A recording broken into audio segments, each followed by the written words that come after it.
শ্রীমদ্ ভাগবতম স্কন্ধ 5 স্কন্ধ ন কর্মবাসনা অধ্যায় 14 সংসার সুখ ভোগের মহারণ্য শ্লোক সংখ্যা 21। কদাচিৎ ভগ্ন মানো দ্রংষ্ট দুর্জন দ্বন্দ্ব সুখ কই অলব্ধ নিদ্রক্ষান ব্যতীত হৃদয়েন অনুক্ষ্য মান বিজ্ঞান অন্ধকূপে অন্ধবত পততি। অনুবাদ: সংসার অরণ্যে বদ্ধজীব কখনো কখনো সর্প এবং অন্য প্রাণীর সাদৃশ ঈর্ষাপ্রায়ণ ব্যক্তিদের দ্বারা দংশিত হয়। শত্রুদের ছলনায় প্রভাবে বদ্ধজীবের গর্বরূপ দম্ভ ভগ্ন হয়। তখন সে অন্তরে অত্যন্ত ব্যথিত হওয়ার ফলে ঠিকমতো ঘুমাতে পারে না। তার ফলে সে আরও বেশি অসুখী হয় এবং ধীরে ধীরে সে তার বুদ্ধি এবং বিবেক হারিয়ে ফেলে। তখন সে অন্ধের মতো অজ্ঞানের অন্ধকূপে পতিত হয়। আবার আমি বলছি, এইটার উপরে আজ আমি শুধু ব্যাখ্যা করব এবং অনেক সময় নেবে। সংসার অরণ্যে বদ্ধজীব কখনো কখনো সর্প এবং অন্য প্রাণসাদৃশ কারা সর্পের মতো ঈর্ষাপরায়ণ, অর্থাৎ ঈর্ষাপরায়ণ শব্দের অর্থ যে তোমার ভালো সহ্য করতে পারে না, ঠিক কুকুর এবং সাপের মতন অন্য প্রাণীদের দ্বারা সহ্য করতে পারে না। দংশিত হয় মানে তাদের ব্যবহারে অত্যন্ত দুঃখিত হয় এবং তারা বিভিন্নভাবে উৎপীড়ন করে। শত্রুদের ছলনার প্রভাবে বদ্ধজীবের গর্বরূপ দম্ভ ভগ্ন হয়। যেমন দেখছি, পঞ্চ পাণ্ডবকে ছলনা করার জন্য আজ দুর্যোধন দুর্বাসা মুনিকে 60,000 শিষ্য নিয়ে আমন্ত্রণ করেছিলেন। করে নিয়ে কি এমন করব, অভিশাপ দিয়ে করে দেব। কিন্তু দেখা গেল ভগবান রক্ষা করার পরে উল্টা অভিশাপ দিয়ে দিল। তখন তারা বুঝতে পারলেন, ঠিক যেমন আজ বিশ্বামিত্র ঋষি, তিনি রাজা হরিশ্চন্দ্রকে বিভিন্নভাবে উৎপীড়ন করেছিলেন এবং যখন এই হরিশ্চন্দ্র রাজার ভক্তি, যেমন অম্বরীশ মহারাজের ভক্তিতে দুর্বাসা কিংবা যেমন বিশ্বামিত্র ঋষির মান যশ কী হলো না খর্ব হলো, তখন তাদের দম্ভ নষ্ট হলো। তখন সে অন্তরে ব্যথিত হওয়ার ফলে ঠিক মতো ঘুমাতে পারে না। যেমন বিশ্বামিত্র ঋষি কিংবা অম্বরীশ মহারাজের ক্ষেত্রে আজ আমাকে অম্বরীশের কাছে মাথা নিচু হতে হলো, সারা জগৎ বদনাম করছে। আমরা দেখি এই দুর্বাসা মুনি আবার 10,000 বছর তপস্যা করে ভগবানকে সন্তুষ্ট করে ভগবানের কাছে বর চায়। কি বর? এই অম্বরীশ আমার কাছে সারা জগতে মাথা নিচু করেইছে, এই অম্বরীশ যেন আরও 10,000 বার এই পৃথিবীতে জন্মগ্রহণ করে। ভগবান বলল, না, আমি তোমাকে কথা দিলাম অম্বরীশ আর 10,000 বার না, একবারও জন্মগ্রহণ করবে না। কেন করবে না অম্বরীশ? সে আমার ভক্ত। তুমি তাকে অত্যন্ত করেছো, কারণ ওর অনেকগুলো বড় কাহিনী আছে। সুদর্শন চক্রে এমন আগুন সমস্ত দুর্বাসার পিঠে সমস্ত জায়গায় ঠোলা কেটেছিল এবং সাদা সাদা আগুনে পড়ে গেলে সাদা সাদা দাগ হয়। সবাই জিজ্ঞাসা করতো, এই তোর পিঠে দাগ হলো কী করে? শ্বেতকুষ্ঠ হয়েছে? বলে, না না, আগুনে পড়েছে। কী করে পড়লো? তখন এমনি হ্যারাসমেন্ট করতো। হ্যারাসমেন্ট মানে লোক আরও তাকে ক্রোধে পরিণত করতো। তার জন্য সে তপস্যা করেছিল, আমার মাথা নিচু করেছে, আমি আরও করব। তো এটা হয়ে থাকে। তখন সে ঠিকমতো ঘুমাতে পারতো না, সব সমাজে যেতে পারতো না। তারপরে সে আরও অসুখী হয় এবং ধীরে ধীরে তার বুদ্ধি ও বিবেক সে হারিয়ে ফেলে। এবং অম্বরীশ মহারাজের ক্ষেত্রে ঠিক যেমন দুর্বাসা বুদ্ধি বিবেক হারিয়ে ফেলেছিলেন এবং সে অন্ধের মতো অজ্ঞানে অন্ধকূপে পতিত হয়। এই অনুবাদের উপরেই আজ আমি তোমাদের শোনাবো, মন দিয়ে শুনবে। একের পর এক সুন্দর সুন্দর কাহিনী এবং যথার্থ বিষয়, যেটা হলো সংসার জীব কত বিষাক্ত। আমি তোমাদের এই শ্লোকটাকে শুনেছি চাণক্য পণ্ডিত, তিনি লিখেছিলেন, সর্পকুড়ো খরাতকুড়ো সর্পৎকুড়ো তলখরো মহাঔষধি বসং সর্প খালকের নিরস্তে। সব একটা প্রাণী তাকে দুধ ভাত দেবে তো বিষ প্রদান করবে, তাকে যদি আরও ফলের জুস দেবে তো অমৃত দিলে যদি বিষ প্রদান করে তাহলে, আর বিষ দিলে তো বিষই প্রদান করবে। আমি উদাহরণ দিই না, দুধ খেলে যদি বিষ দেয় কিন্তু আগুনের সুগন্ধ বস্তু দিলে সুগন্ধ দেয়, কিন্তু মানুষ তার থেকে খতরনাক। উপকার করলে অপকার করে, ভালো দেখলে অপকার করে, খারাপ দেখলে অপকার করে। হ্যাঁ, আমি বলেছিলাম সাপকে উপকার করতে যাবে, গর্তে পড়ে গেছে, সবল মারবে। যে উপকারে সবল মারে, অপকারে কেন মারবে না? তো এই পৃথিবীতে সবচেয়ে বিষাক্ত প্রাণী হলো মানুষ। কেন? আমি না, চাণক্য বলছে। সাপে যদি কামড়ায় তার বিষকে শোধন করা যায় মন্ত্র এবং ঔষধি মানে গাছগাছড়া দিয়ে। ওঝা দিয়ে, গাছগাছড়া দিয়ে, কিংবা ওষুধ বেরিয়েছে এখন, সেই ওষুধের বিনিময়ে সেই সাপের বিষকে ঠিক করা যায়, কিংবা শোধন করা যায় বা সমাপ্ত করা যায়। কিন্তু তার থেকে একটা প্রাণী হলো মানুষ, যার বিষকে কেউ শোধন করতে পারে না। আমি একটা উদাহরণ দিয়েছিলাম, বর্তমান জগতে যে সমস্ত নারীরা তাদের গর্ভে তাদের সন্তানদেরকে মারে, ভ্রূণ হত্যা করে, গরু ছাগল যত হিংস্র প্রাণী, বিশেষ করে দুটো প্রাণী আছে যে তার সন্তানকে খায়, এগুলো সাপ আর এক হলো বিড়াল। বিড়াল যখন খুব ক্ষুধার্ত হয় তখন তার বাচ্চাকে খেয়ে নেয়, আর সাপ যখন খুব ক্ষুধার্ত থাকে তো ডিম খায় না, তার ডিম থেকে যখন বাচ্চাটা বাইরে, নিজের বাচ্চা নিজে খেয়ে নেয়। কিন্তু গর্ভের ভিতরে কোনো বাচ্চাকে কেউ হত্যা করে না এখনকার বর্তমান সমাজে, যেটা হয়েছে। কথা বলছো কেন? এই হরি বল। নন্দী কথা বলবে না। মাতাজি তুমি আনমিউট করো সব। হরে কৃষ্ণ। তো সেই জন্য সর্পত কুড়তর খড়গ, বিশ্বের ভিতরে সবচেয়ে শ্রেষ্ঠ বিষাক্ত প্রাণী একমাত্র মনুষ্যকে বলা হয়েছে। যেমন, তো সেই জন্য কেমন না, এতে বলেছে অম্বা প্রতিজ্ঞা করেছিল ভীষ্মের মৃত্যু। তিনি যখন ভীষ্মের মৃত্যুর জন্য তার গুরুদেবের কাছে গেলেন, পরশুরামের কাছে যুদ্ধ করে আমাকে যেন বিবাহ করে না কেন। প্রতিশোধের আগুন, এমন একটা বিষ, মরে গিয়ে শ্রীখণ্ডী হয়ে এসছে। কিসের জন্য? না, এত প্রতিশোধ নেওয়ার জন্য। প্রতিশোধ রূপ হিংসা কিংবা প্রতিশোধ রূপ আমাদের এই বিষ অত্যন্ত খারাপ, এবং তিনি মরে গিয়ে শ্রীখণ্ডী এসে তার প্রতিশোধ নিলেন। সেই জন্য বিশেষ করে আমাদের এই সংসার সবচেয়ে বড় শত্রু। যদি আধ্যাত্মিক জীবনে বড় শত্রু হলো মন, কিন্তু সংসার জীবনে বড় শত্রু হলো নিজের আত্মীয় স্বজন, বন্ধু বান্ধব। এই নিজের আত্মীয় স্বজন, বন্ধু বান্ধব কত বড় শত্রু হয় এবং কত দুঃখ দেয়, আমি একের পর এক দৃষ্টান্ত দিব। বংশগত হিসাবে যদি দেখো, সবচেয়ে কৃষ্ণের নিজের বংশ, যদু বংশ, ভগবানের পৃথিবীতে আছে, নিজেরাই নিজেদের ভিতরে যুদ্ধ করে সমাপ্ত হয়ে গেল। আমরা দেখি সেটা হলো দ্বারকায়। আর বিশেষ করে তারা যখন কুরুক্ষেত্রে সূর্যগ্রহণে এসেছিলেন, যদুবংশকে অন্য কেউ মারতে পারেনি, নিজেরাই। আচ্ছা, এটা হচ্ছে নিজেদের জাতির হতে, নিজেদের বাড়ির ভিতরে। হ্যাঁ, আগে দুনিয়ায় একটা, যেমন দেবতা অসুরদের, সত্যযুগে দেবতা অসুরদের যুদ্ধ হতো, স্বর্গলোক আর অসুর লোকের। তারপরে চলে আসলো একটা দেশের ভিতরে, যেমন রাম এবং রাবণ। তারপরে চলে আসলো একটা গৃহের ভিতরে, যেমন কুরুক্ষেত্র, কুরু এবং পাণ্ডু। এইবারে একটা গৃহের ভিতর থেকে প্রবেশ করলো একটা সদস্যের ভিতরে স্বামী স্ত্রী, বিশেষ করে বর্তমান যুগে ভাই বোন, পিতার সম্পত্তিকে কেন্দ্র করে। মৃত্যুর পরে পিতার সম্পত্তি বোন পাবে, আগে ছিল না।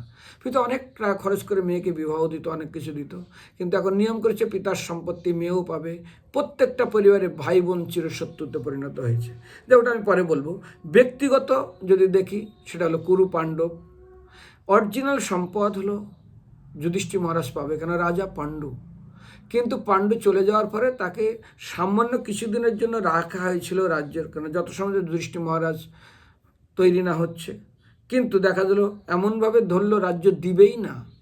তো নিজেদের ব্যক্তিগত শত্রুতার ফলে কি হলো, আজ কুরু বংশ সমাপ্ত হয়ে গেল, পাণ্ডু বংশের ভিতরেও অনেকেই সমাপ্ত হয়ে গেল। তাহলে একটা হচ্ছে বংশগত দেশ, আত্মীয় স্বজনকে কেন্দ্র করে, এক যদুবংশ এবং পঞ্চপাণ্ডব, কুরু। এবং এইবারে জাতিগত দেশ, আমরা জানি হিন্দু জাতি মুসলমান জাতি না, মনুষ্য এক। এখন বলে না ও হিন্দু জাতির লোক। তো যদি হিন্দু জাতি মুসলমান জাতি করি, 1947 হিন্দুস্তান পাকিস্তান কিভাবে মেরেছে মানুষ, হিন্দুদেরকে মুসলমান মেরেছে, মুসলমানদেরকে হিন্দুরা মেরেছে। কি না, ওরা মুসলমান আমরা হিন্দু, ঠিক যেমন এখন চলছে না এই যে আমাদের কি কোথায় কোথায় ইরাক আর কোথায় যুদ্ধ হচ্ছে, সুন্নত না কি বলে, মুসলমানদের ভিতরে দুটো ভাগ আছে, সুফি আর সুনু, এরম যেন কি নাম আছে। এখন এদের নিজেদের ভিতরে লেগেছে। এটা কি হয়, এটা জাতিগত।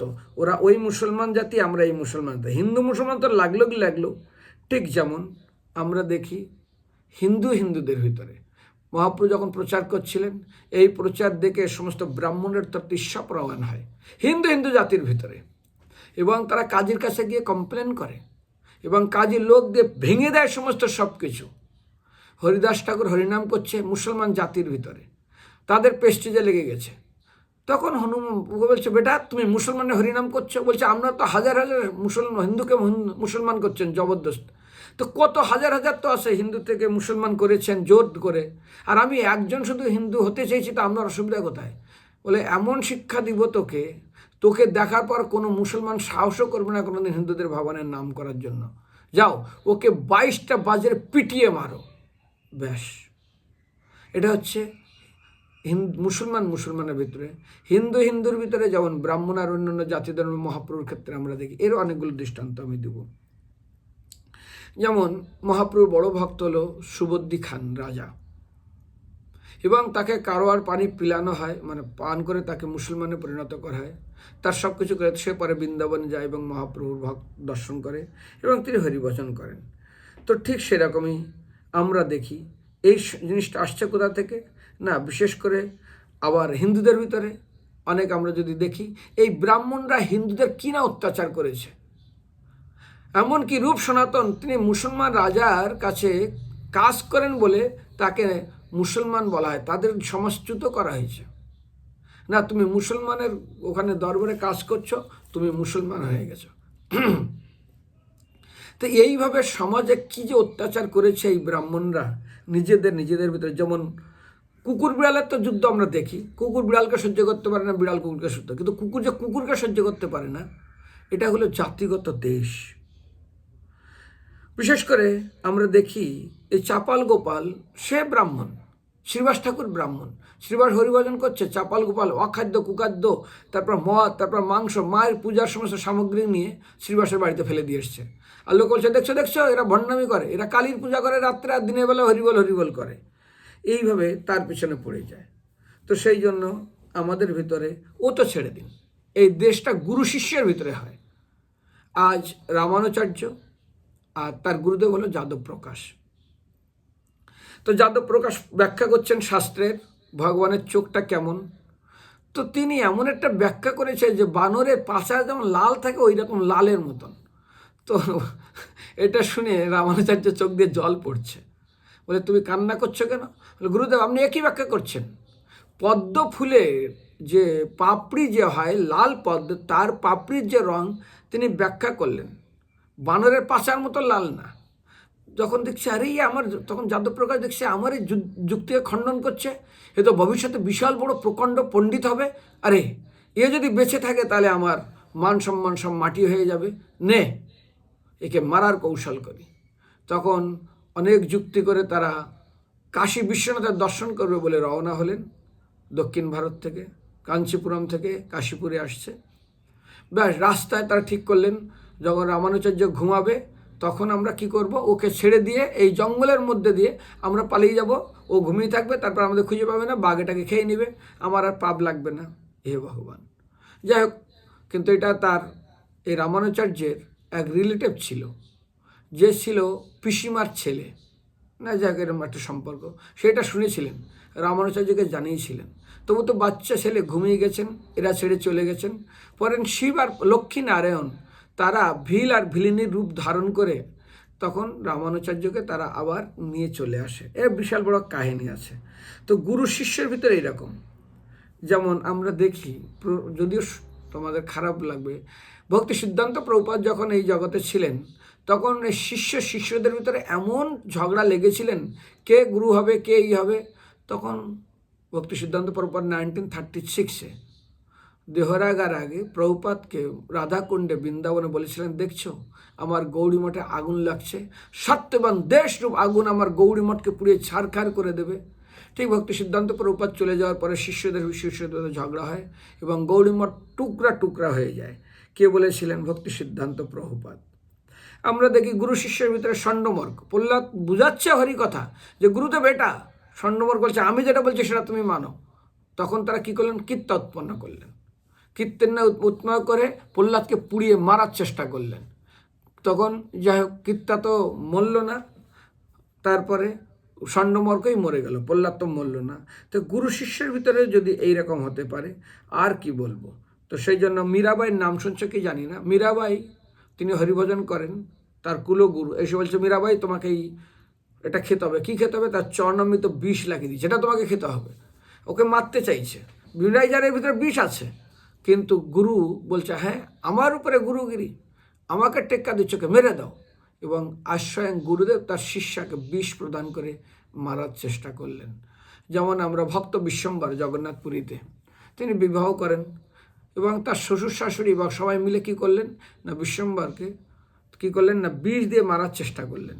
তো এরকম পরিবারের ভিতরে যেমন গুরু শিষ্য যেমন হয়ে থাকে, ঠিক সেরকম আজ কি করলেন ধনুর্দাস শিষ্যের ভিতরে ঝগড়া। আমাদের মঠ মন্দির প্রচুর হয় রে ভাই।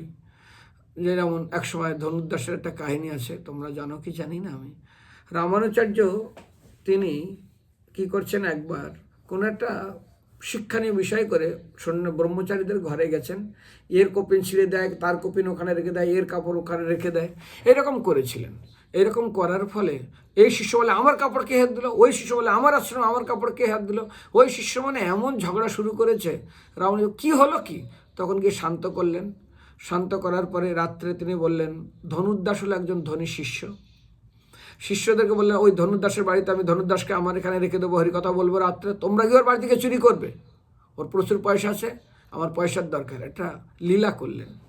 ব্যাস, ধনুর্দাসের সঙ্গে রামানুচার্য কথা বলছেন, শিষ্যরা গেছেন, চুপে চুপে ঘরে আছেন, স্ত্রী ঘুমিয়ে আছে। ওরা ধীরে ধীরে ঢুকে ঘরের সম্পত্তি নিলেন। এবার স্ত্রীর গলায় মালা ছিল, চেন ছিল, যা ছিল ধীরে ধীরে সেগুলো খুলছেন। তো এক সাইডে কাছে ঘুমায়, তো এক সাইডের যা কিছু ছিল নিয়ে নিয়েছে। স্ত্রী চিন্তা করছে হয়তো মঠে কোনো অভাব পড়েছে, এই জন্য হয়তো ওরা চুরি করতে এসছে, গুরুদেবের শিষ্য হয়তো গুরুদেব আদেশ দিয়েছে। তো যখন এক সাইড নেওয়া হয়ে গেছে, আরেক সাইডে কাজ হতে গেছে, কানের দুল টুল থেকে শুরু করে ওগুলো নিতে হবে, হাতটা এবার দিয়েছিল, ঘুমিয়েছিল। তো ব্যাস, এতটা ভয়ে পালিয়ে গেছে। পালিয়ে যাওয়ার পরে গুরুদেবের কাছে, হ্যাঁ গুরুদেব নিয়ে এসছি। এবার ধনুর্দাস বলছে তুমি বাড়ি যাও। শিষ্য বলছে যাও, কয়েকজন ব্রহ্মচারী যারা চুরি, ওরা কী বলছে দাও, বাড়ি থেকে কী হয় এর পিছন পিছন যাও। অন্ধকার, তখন তো কারেন্ট ছিল না, সিসি ক্যামেরা ছিল না। তখন বলছে যাই, কারণ এখান থেকে কারেন্ট সিসি ক্যামেরা এখন ইন্টারনেট থাকে, এখানে বসে দেখা যায় কে কে ঢুকলো। তখন তো ইন্টারনেট এরকম ছিল না, পাঠিয়ে দিয়েছে। ওরাও এসছে, ধনুর্দাস ঢুকেছে। স্ত্রী বলছে জানো কি হয়েছে, তুমি মঠে যাও, তুমি লক্ষ্য করো না কিছু, মঠে প্রচুর অভাব, ওরা হয়তো খেতে পাচ্ছে না, তোমার গুরু ভাইরা এসেছিল ডাকাতি করার, চুরি করার জন্য, আমার এই সোনাদানাগুলো নিয়েছে। কতটা নিয়েছে বলে এই হাতের এই কানের এগুলো নিয়ে গেছে, ভালো হয়েছে। তা এটা তোমার কেন রয়ে গেল? আরে আমি মনে করছিলাম যে আমার এই হাতটা তো মাথায় ছিল, হয়তো আমি কাত হয়ে শুই, তাহলে এটাও নিতে পারবে। বলছে আরে মূর্খ নারী, মিথ্যা বলছো, হ্যাঁ দিলে অসুবিধা কিছু, তোমার কি অভাব আছে, তুমি বলছো কাতে শুয়েছিলে। মানে স্ত্রীকে শাসন করছে, তুমি ইচ্ছা করে তুমি দিলে না, তুমি পাশ করতে গেলে তো এইভাবে কিছু বললো যে তুমি তোমার সম্পদের প্রতি এত আসক্ত। স্ত্রী বলছে না, আমি তাদের জিতে চেয়েছি, ওরা পালিয়ে গেছে। আর এদিকে বলছে না এটা তোমার দোষ, তুমি দিতে চাওনি। এইভাবে একজন দিতে চাইছে, কেন তুমি দিতে চাওনি তাই নিয়ে ঝগড়া, আর ওদিকে মঠে কপিন ছেঁড়া নিয়ে ঝগড়া। তো এরা সাধু হতে এসছে, এদিকে কপিন নিয়ে ঝগড়া, এদের স্বামী স্ত্রী গুরুদেবের সেবা নিয়ে ঝগড়া। তো সেই জন্য আমরা বিশেষ করে দেখি এটা হয় গুরু শিষ্য কিংবা শিষ্য শিষ্যের ভিতরে ঝগড়া। এইবার হবে স্বামী স্ত্রীর ভিতরে। কইকেয়ী এমন দেশ করলেন, তাদের ভিতরে ঝগড়া। দশরথকে 4 দিনের ভিতরে দেখছে আমার স্বামী মরে যাবে, রামকে রাজ্যাভিষেক যদি না দেওয়া হয় মারা যাবে, মরে গেলেন স্বামী। কিন্তু কইকেয়ী তার জেদকে ছাড়লেন না, লাস্ট পর্যন্ত তিনি চলেই গেলেন। তো এটা স্বামী স্ত্রীর ভিতরে এই কলিযুগে ঝগড়া হবেই। যেমন আমি কি বলছিলাম, তাৎপর্য খুব ভালোভাবে মনে রাখবে। সংসারে অরণ্যবদ্ধ যে কখনো কখনো অন্যান্য সর্পের অন্যান্য প্রাণ সাথে ঈর্ষাপ্রাণ ব্যক্তিদের দ্বারা ধ্বংসিত হয়। আজ স্বয়ং স্বামী স্ত্রী কইকেয়ী তারা কিভাবে ধ্বংসিত হলো, কার না কইকেয়ীর জন্য। শুধু তাই না, সুনীতি আর উত্থানপাত। তো ধ্রুব তার বাবার কোলে বসছে, সুরুচি দেখে বলে এই নাম বেটা আমার রাজার কোল থেকে। বলে এই আমার বাবা, আমি নামবো না। বলে তুই ভিখারিনী অনাথিনীর ছেলে, তো এখানে বসতে পারবি না। না আমি বসবো। রাজামশাই বললো আমি বলছি ওকে নামিয়ে দিন। রাজামশাই মুখের দিকে তাকিয়ে থাকলো স্ত্রীর। ধ্রুব কান্না করছে, না বাবা আমি নামবো না। জোর করে রাজা নামিয়ে দিলেন। তখন ধ্রুব কান্না করছেন, কৈত্র সন্তান, বাবা আমাকে নামিয়ে দিচ্ছ, আমি কি তোমার ছেলে না? বাবা কোনো প্রতিবাদ না করে কইকেয়ীর মুখের দিকে তাকিয়ে, সুরুচির মুখের দিকে তাকিয়ে সন্তানকে নামিয়ে দিলেন আর বাড়ি চলে গেলেন। মার সামনে কান্না করছেন, মা আজ আমাকে বাবা এইভাবে নামিয়ে দিয়েছে, এই হয়েছে সেই হয়েছে। মা বলছে দেখ বাবা আমি তো অনাথিনী, তখন বলছে আমাদের ভাগ্যে এটা আছে, ভগবানকে জানাও। তো স্বয়ং সন্তান আজ, রাজাও খুব কষ্ট পাচ্ছে, কিন্তু কিছু করার নেই, তাকে নামিয়ে দিতে হলো। উত্থানপাদ। এইবার আমরা দেখব শান্তনু, রাজা শান্তনু বা গঙ্গা, এবং সত্যবতী। আমি জানি না সত্যবতীর নাম শুনছো কি না, রাজা শান্তনু আর একজন স্ত্রী সত্যবতী। তো এই শান্তনু রাজা, তিনি গঙ্গাকে বিবাহ করেছেন। গঙ্গা বলেছেন আমার ইচ্ছার বিরুদ্ধে কিছু করব না, তুমি যেদিন আমার ইচ্ছার বিরুদ্ধে কিছু করবে সেদিন ছেড়ে চলে যাব। একের পর এক সন্তান হয়েছে, এক একটা সন্তান আসে আর গঙ্গায় ভাসিয়ে দেয় গঙ্গা। রাজা সহ্য করতে করতে 6 নম্বর 7 নম্বর সন্তান যখন ভীষ্ম আসলো, তখন রাজা বাধা দিয়েছে। তখন বললে তুমি আমাকে বাধা দিয়েছো কেন? তুমি আমাকে বলেছিলে না যে আমি তোমার বিরুদ্ধে, তোমার ইচ্ছার বিরুদ্ধে আমি কোনো কিছু করব না? সেই মুহূর্তে গঙ্গা ছেড়ে চলে গেল ভীষ্মদেবকে নিয়ে, বলে ঠিক আছে আমি একে যথাসময় ফিরিয়ে দেবো। রাজা কত কাতর অনুনয় বিনয় করলেন, কিছুই শুনলেন না, ও তো ছেড়ে দিন। সত্যবতী, রাজা ধীরে ধীরে উদাসীন থাকেন, সত্যবতীর সঙ্গে বিবাহ হয়। সত্যবতীর বাবা যুবরাজ বলছেন না, আমার মেয়েকে আমি বিয়ে দিতে পারি তোমার বাবার সঙ্গে। ভীষ্মদেব বলেছিলেন ভীষ্মদেবকে, তোমার আমার স্ত্রীর গর্ভে যে, আমার মেয়ের গর্ভে যে সন্তান হবে সেই রাজা হবে। যদি তোমার বাবা এটা মেনে নেয় তাহলে তোমার বাবা আমার মেয়েকে বিয়ে করতে পারবে, সত্যবতীকে। রাজা বলে না, আমার ছেলে ভীষ্ম সেই রাজা হবে, আমি কী করে হবে? কিন্তু মন ক্ষুণ্ণ একদম। ভীষ্মদেব বলছে কী ব্যাপার, জানতে পারলেন, চলে গেলেন নিজেই যুবরাজের কাছে, কী ব্যাপার আমার বাবাকে আপনার মেয়েকে কেন দিচ্ছেন না? বলে না, আমার ছেলে, আমার মেয়ের গর্ভে যে ছেলে ও হবে রাজা। বলে হ্যাঁ রাজা হবে। বলে না, এখন তো বললে রাজা হবে, তুমি তো বড় পুত্র, তারপর তুমি যদি না দাও, বলে আচ্ছা ঠিক আছে, তুমি কথা দিয়েছে তুমি রাজা হবে না, মেনে নিলাম, কিন্তু তোমার সন্তান যারা হবে তারা তো রাজ্য অধিকার করবে। বলে আমি ভাই বিয়েই করব না, তার প্রমাণ, তখন প্রমাণ নিয়েছিলেন। তো সেই জন্য আর সত্যবতী তিনি দেখছেন বিচিত্রবীর্য এবং চিত্রাঙ্গদা যখন মারা যায়, এইবার কি হবে? তারা তো প্রতিজ্ঞা করেছিল আমার সন্তান রাজা হবে। ভাই কার ভাগ্যে কি রাজা আছে? এইবারে কিভাবে রাজ্য চলবে? তখন বলে না, তোমাকে বিবাহ করতে। বলে আমি বিবাহ করব না। এবং এ নিয়ে অনেক ঘটনা ঘটে। তো স্বয়ং স্বামী তাদের এমন প্রতিজ্ঞা এবং তাদের ভিতরে এত অশান্তি শুরু হয়েছে, ও তো ছেড়ে দিলেন। কশ্যপ মুনি এবং দিতি, কশ্যপ মুনি তপস্যা করছেন, দিতি তার কাছে গেছিলেন, অসময়ে সন্তান প্রার্থনা করলেন। সন্তান প্রার্থনা করার আগেই এমন সেবা করেছিলেন দিতি, একটা বর চাও, বলে তুমি বর চাও, কি বর চাইবে? ঠিক কৈকের মতো বর চাইলেন, আমাকে এমন একটা সন্তান দেন যে ইন্দ্রকে হত্যা করবে। আরে ইন্দ্র আমার জ্যেষ্ঠ পুত্র, সে আমার বড় ছেলে, আমি তাকে হত্যা করার জন্য তোমাকে বলবো? আরে আমি বলতে পারবো না, এরকম সন্তান দিতে পারবো না। তুমি কথা দিয়েছ। কি কথা দিয়েছি? যে আমি যা চাইবে তাই দেবে। তাই হলো, ইন্দ্র হত্যার জন্য আজ তিনি এমন সন্তান চাইলেন, হিরণ্যাক্ষ হিরণ্যকশিপুর জন্ম হয়ে গেল। স্বয়ং স্বামী খুব অনুনয় বিনয় করলেন, এগুলো তুমি কি করছো? কিন্তু কে কার কথা শুনে? তো এখানে দেখা যায় বিশেষ করে এইরকম যদি স্বামী স্ত্রীর ভিতর হতে পারে।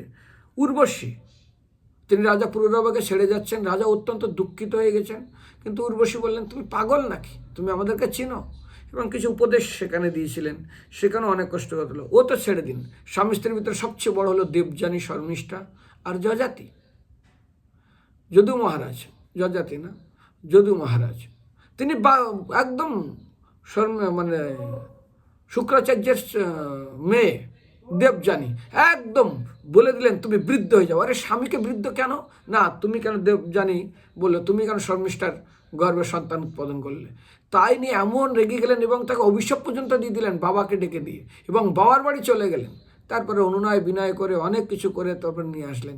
যদি স্বামী স্ত্রীর ভিতরে এইরকম অশান্তি, যেমন এখন ডিভোর্স কেস হয়, ডিভোর্স কেস তো স্বামী স্ত্রীর ভিতরে না, এমনকি শ্বশুর শাশুড়ি বংশে সবাইকে জেল খাটিয়ে মারে, তো অন্য কোনো এতে হয় না। তো এটা হলো না, এই যে দ্বন্দ্ব, এই যে ব্যবহার, এই শ্লোকের প্রথম মনে রাখবে কি বলছে, সর্বে অন্য প্রাণের সাথে ঈশ্বরপরায়ণ ব্যক্তিদের দৃষ্টান্ত আমি দিচ্ছি।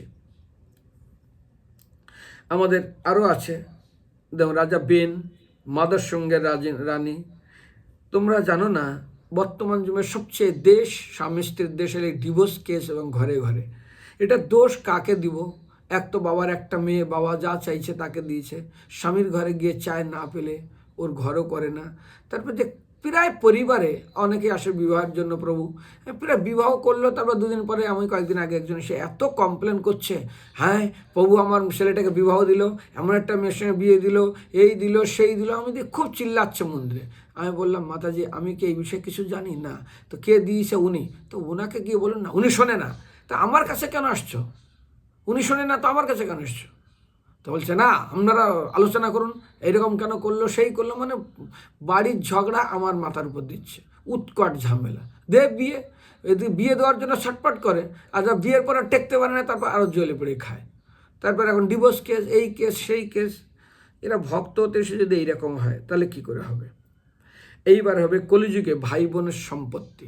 কলিযুগে কী হবে? ভাই বোন প্রায় পরিবারে এই সম্পত্তি নিয়ে আমি প্রায় জায়গায় দেখেছি অত্যন্ত দ্বন্দ্ব, এবং সবাই প্রায় কোর্ট কেস, প্রায় সব ভাই বোনে স্বামী স্ত্রী কোর্ট কেস হয়, ডিভোর্স কেস হয়, ঠিক আছে, কিন্তু এমন হয়েছে একজন এসে বলছে আমি না সারা জীবন বিয়ে করবো না, কিন্তু ওকে বিয়ে করতে দেবো না। কেন বিয়ে করতে দেবে না? আমি না বিয়ে করলে বিয়ে করতে পারি না, ডিভোর্স কেস চলছে, খোরপোশ সারা জীবনের কাছ থেকে নিব, কোনো কাজ করব না, তাই কেস চলছে। আরে কেস ফাইনালই করে না, আর উকিলরা এমন টাকা দেয়, উকিলরা চুপচাপ থাকে, কেস করে না। আমি দেখলাম একটা ভক্তের, আমি কত বছর ধরে, বলছে পুরো আজকে 26 বছর ধরে কেসে লড়ছি। আরেকজনের কাছে এলাম, কত বছর, বলে পুরো আজ 9 বছর ধরে কেসে লড়ছি। খোরপোশায় অর্ধেক টাকা মাসে ওর কাছে চলে যাচ্ছে, আর ও বিবাহ করছে না, আর ও কেসও মেটাচ্ছে না। তো এটা থাকবেই।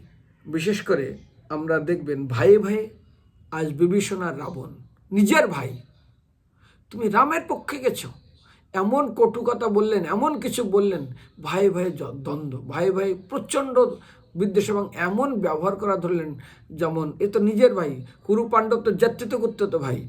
আজ রাবণের সঙ্গে বিভীষণকে কিভাবে মারার জন্য কত কি পরিকল্পনা তৈরি করলেন। তো আমাদের বিশেষ করে ভাই বোন যদি চিন্তা করেন, যে দেবকীকে বিবাহ দিয়ে কংস নিজেই রথ চালিয়ে নিয়ে যাচ্ছেন একদম আনন্দ করে, ব্যাস দৈবানে শুনে সেকেন্ডের মধ্যে তরোয়াল নিয়ে দেবকীকে কেটেই ফেলবে। আরে কেটেই ফেলবে, কি করবে? অনেক অনুনয় বিনয় করে, অনেক কিছু করে তাকে জেলে রেখে একটার পর একটা সন্তানকে হত্যা করে তার প্রতিশোধ নিতে চাইছেন। তো এটা হলো আজ এই বিষাক্ত প্রাণীদের ভাই বোনের দৃষ্টান্ত। এখন যদি আরেকটা আমরা দেখি, ও তো ভাই বোন চলে গেল, এইবারে আরেক ভাই বোন হলো শকুনি আর গান্ধারী। কারণ সুবল রাজার 100 পুত্র ছিল, গান্ধারী একটাই মেয়ে ছিল। এই গান্ধারী ছিল আফগানিস্তানের মেয়ে, গান্ধার রাজ্য হলো আফগানিস্তান। তো অন্ধ ছেলেকে কে মেয়ে দেবে? তখন কারণ ধৃতরাষ্ট্র অন্ধ ছিল, গান্ধারী তিনি রাজি হলেন, কারণ তার অনেকগুলো কাহিনী আছে, জোরপূর্বক অনেক ঘটনা আছে। এবং এই সুবল রাজার 100 সন্তানকে একজনের খাবার দিয়ে, আর 100 জনের জন্য একজনের খাবার দিতেন। সুবল রাজা বলেছিলেন শকুনকে, বেটা তুই খা, তুই খেয়ে বেঁচে থাক, আমরা তো সবাই মরি, কিন্তু আমার প্রতিশোধ নিবি। আজ শকুনি প্রবেশ করেছে কুরুবংশে, গান্ধারীর ভাই শকুনি। এমন চালতে চালতে প্রতিশোধের আগুন তার জ্বলছে। তার বাবা বলে গেছে, পাশা তৈরি করেছে, আমার উস্তে দিয়ে পাশা তৈরি করবি। আজ যুদ্ধ করে এমন করে যদু বংশকে বাতি দিতে কাউকে রাখেনি, সমাপ্ত করে ছেড়ে দিয়েছে। ভাই বোন, বোন জানতো আমার ভাই, আমার বাবা আদেশ দিয়েছিল আমার বংশকে সমাপ্ত করবে, নিজের ভাগনাগুলোকে কীভাবে সমাপ্ত করবে, এবং যদু বংশে বাকি দিতে কেউ রাখলো না। এটা হলো ভাই বোনের ভিতরে মানে শত্রুতার সৃষ্টি। যাই হোক, এবার হবে শ্বশুর শাশুড়ি কিংবা শাশুড়ি জামাই। অনেক সময় শ্বশুর শাশুড়ি ইস্কনের ভক্ত, জামাই ভক্ত না, মেয়েও ভক্ত না। জামাই সবসময় দেখে এই শ্বশুরের সম্পত্তির জন্য কোনোদিন ইস্কনকে না দেয়, ইস্কনকে যেন কোনো দানধন না করে। এটা ঘটনা আমি অনেক জায়গায় দেখেছি। তার ভিতরে একটা বিশেষ জায়গা দেখেছি, সেটা হলো আমাদের ইস্কন পানিহাটিতে। এই ইস্কন পানিহাটিতে একজন ব্যক্তি কিছু দান করে, তার স্ত্রী নেই, তারা ভক্ত, আমি দেখলাম মেয়েও ভক্ত আর মেয়ের ছেলেও ভক্ত, নাতি নাপুতি বলে। 5,000 টাকা দান করেছে বলে রাস্তায় চলে এসছে গোবিন্দার সামনে, এখানে বুকের কলার ধরে এইরকম হেলাচ্ছে কে? মেয়ের ছেলে। আর মেয়ে পিছন থেকে এইভাবে হচ্ছে, তুমি এত টাকা কেন ইস্কনকে দিলে, এই টাকা তুমি কোথায় পেলে? কারণ ওই লোকটা পেনশন যা পায় বাবাকে উঠাতে দেয় না, মেয়ে ওটাকে উঠেই নেয়। আর পুরা খরচ করে। টুকটাক ওষুধের পয়সা অল্প অল্প জমিয়ে বুড়া ঠিক করেছিল 5,000 টাকা আমি গণিতাইকে দিব। তো তিনি অনেক কষ্ট করে জোগাড় করেছিলেন। পুরা পেনশন টাকা মেয়ে উঠায়, মেয়ে খেতে দেয়, কারণ তার স্ত্রী মারা গেছিল, থাকবে কোথায়, এবং তার হার্ট সার্জারি হয়েছিল মনে হয়। যাই পুরা টাকা মেয়ে নিয়েছে, ইসকনকে দিয়েছে, তাই নিয়ে রাস্তার উপরে কি যে ঝগড়া। ঠিক আমাদের এই বর্তমান সমাজে শাশুড়ি, শ্বশুর আর জামাই, এই টাকা ইসকনকে তো দিচ্ছ না, শুধু তাকিয়ে থাকে। ইসকনকে যদি এই টাকা দেয় তাহলে কি ধরনের ঝগড়া হয়ে থাকে। এখন শুনবেন, আমি এই বিষয়ে যদি বলতে থাকি তাহলে তো আরও অনেক সময় যাবে, কারণ সাধুদের ভিতরেও হয়ে থাকে।